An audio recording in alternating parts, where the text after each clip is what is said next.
இதாண்டா போலீஸ் என்று கூறும் அளவுக்கு புகாருக்கு ஆளானவரை காவல்துறை வாகனத்தில் மருத்துவமனை வார்டுக்குள் சென்று உத்தரகாண்ட் போலீசார் கைது செய்த காட்சிதான் இது.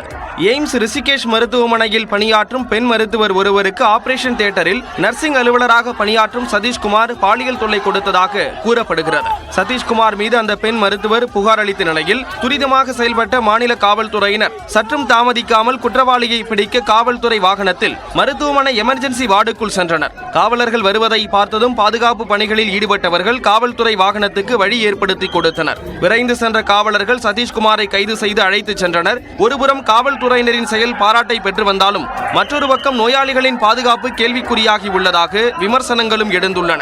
கைது செய்யப்பட்டுள்ள சதீஷ்குமார் பணியிடை நீக்கம் செய்யப்பட்ட நிலையில் அவரை நிரந்தரமாக பணி நீக்கம் செய்ய வேண்டும் என்று மருத்துவர்கள் போராட்டத்திலும் ஈடுபட்டனர்.